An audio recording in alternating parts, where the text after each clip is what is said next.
Well, for more on this, let's speak to Anne Fitzgerald, a professor in political science and an expert on the region. Anne, thank you very much indeed for coming on the programme. This has been described as a new dawn, this deal. Has it come as something of a surprise? We were aware the peace talks were going on, but we were not aware of what was happening within them.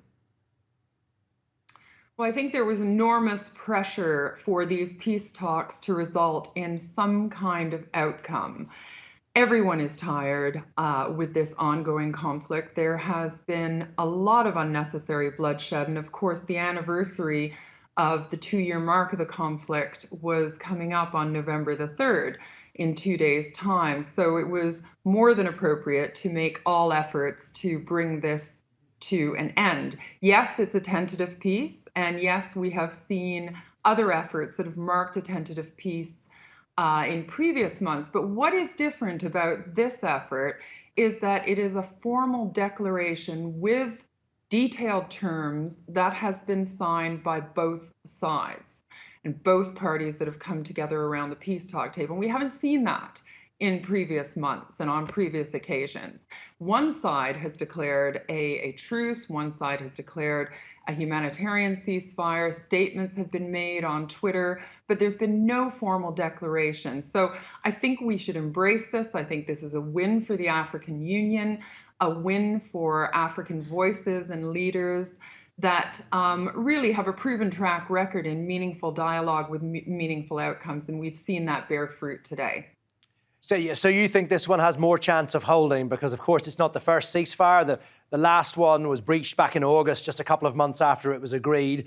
You think this one has more chance, and I suppose it has to, really, given the humanitarian situation there. Absolutely. This conflict has affected the whole country. There have been communities affected in many different regions, regional states across the country.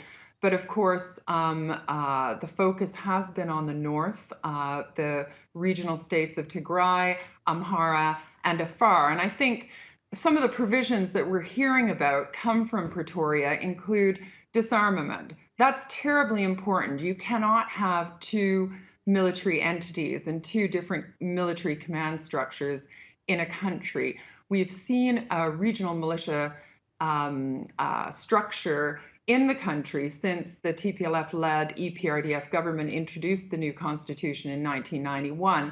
That was never going to work towards a sustainable peace in the country either, because their direct chain of command was to the regional president, which, if the regional president had a difference of views with the federal center, would lead to conflict and violence. So we're hearing a lot about disarmament. We're hearing a lot about the handing over of all artillery and heavy weaponry that should fall under the auspices of a federal military. We're hearing a lot about interim governance arrangements, which the federal government will play a leadership role in, and which will be supported by social provisions, returning arrangements for IDPs, transitional justice frameworks.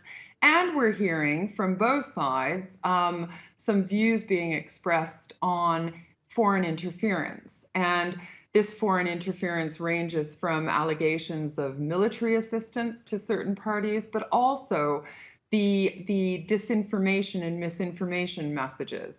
It's no secret that this conflict has had two dimensions. There has been a war on the internet and a conflict on the ground that has, and both of them have looked very different to each other.